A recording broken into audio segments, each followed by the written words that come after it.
না, এরপরেও আমার কোরআনের পক্ষে আমি কথা বলতে গেলে আমার উপরে বাধা দেওয়া হচ্ছে। কোনটা আমার হাতে নেই, ওর হাতে আছে। এটা আপনি ভাবুন,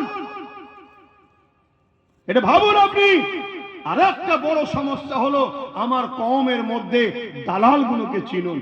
সেই দালাল হুজুর সেজেও আছে, সেই দালাল পীরজাদা সেজেও আছে, সে দালাল মুফতি মাওলানা সেজেও আছে, সে দালাল সাধারণ মুসলমানের মধ্যেও রয়েছে। এই দালালগুলোকে চিনুন। দালাল যদি চিনতে না পারেন, এই দালালরা আপনাকে ঠিক সময়ে হয় ভয় দেখিয়ে, না হয় কিছু পয়সা দিয়ে যেমন করে ঘুরিয়ে আবার এই দুশ্মনদের কোলেই আপনাকে নিয়ে যাবে। তাহলে বাপ সঠিক পথে চলুন। আর শুধু চলা নয়, আমার এই মেসেজ, এই মানবরূপী পশুগুলো যে অত্যাচার করছে, যে মিথ্যাচার করছে, এটা আমাকে আরো বেশি ব্যথিত করেছে। আপনাদের করেছে না করেন? 1 লক্ষ মুসলমানকে যদি তোরা মেরে ফেলিস, আমরা যতটা না কষ্ট পাবো, আমার কোরআন আমার ইসলাম নিয়ে যারা পরিমাণ মিথ্যাচার আমরা মেনে নিতে পারি না, তার থেকে বেশি আমরা আঘাত পাই। আজকে এত বড় আঘাত দেওয়া হচ্ছে, আমার রাজ্য সরকার কোথায় ঘুমোচ্ছে? বলুন, কার কোলে গেছে, কার কোলে যে বসে আছে, জিজ্ঞেস করা দরকার আছে। আজকে ভাবেন, আজকে আপনি কোথায় ধর্মের স্থান করছেন সেটা আপনার পছন্দ, আপনার ব্যাপার, কিন্তু সংবিধান অধিকার দেয়নি, তারপরও আমরা ইখতিলাফে যাচ্ছি না। আপনি কি বলে নিউ টাউনে 1100 কোটি টাকার একটা সম্পদ, 1100 কোটি টাকার, কার দেশের সম্পদ, কার সম্পদ? দেশের, আমার তোমার ট্যাক্সের টাকার সম্পদ। সেই সম্পদকে আপনি আরেকটা কি বলে ধর্মস্থানের জন্য দিচ্ছেন। কথা বুঝে আসছে? আজকে কি করছেন আপনারা? এ থেকে কি আমাদের বোঝা উচিত নয়?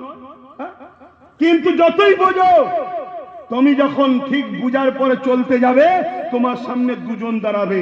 এক হচ্ছে মুসলিম ধর্ম প্রচারক বা ধর্ম গুরু সেজে, মুফতি মাওলানা বক্তা সেজে মুনাফেক তোমার সামনে এসে দাঁড়াবে। দেখ সব ঠিক আছে, উনি তো 2 দিন ঈদের ছুটি আর 2 দিন কুরবানির ছুটি দিয়ে দিয়েছে, তার মানে উনি আস্তে আস্তে আমাদের দিকে আবার আসছে রে, ভুল করিসনি বলে আপনাকে ভুল বুঝাবে। আরে আপনার ঈদগাহ যদি না থাকে, 2 দিন ছুটি নিয়ে কোথায় মরতে যাবেন?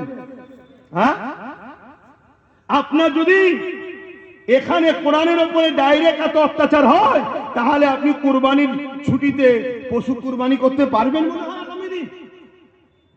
এই একটা বুঝাবে। আর একটা কে বুঝাবে?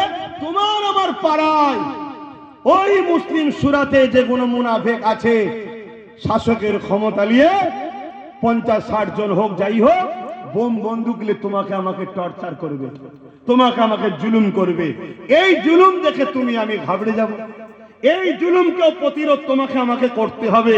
সেই করতে গেলে তোমাকে আমাকে সংগঠিত হবে, ঐক্যবদ্ধ হতে হবে। যে একবার ঠেলা দেবো, একবার ধাক্কা দেবো, এক ধাক্কায় যেন সব ফিনিশ হয়ে যায়, এই রকম ঐক্যবদ্ধ তোমাকে আমাকে হতে হবে। যদি হতে পারো, তাহলে তোমার বাচ্চা কোনোকে একটা ভালো সমাজ দিয়ে যেতে পারবে। আর না হয় আমার এই বিষয়ে আর কিছু বলার ইন্টারেস্টও নাই, কেন আমার অন্তরের খবর আমার অন্তর্যামী আল্লাহ জানে। বেকার ফালতু বকা হবে, বেকার বকা হবে, কিচ্ছু লাভ নেই।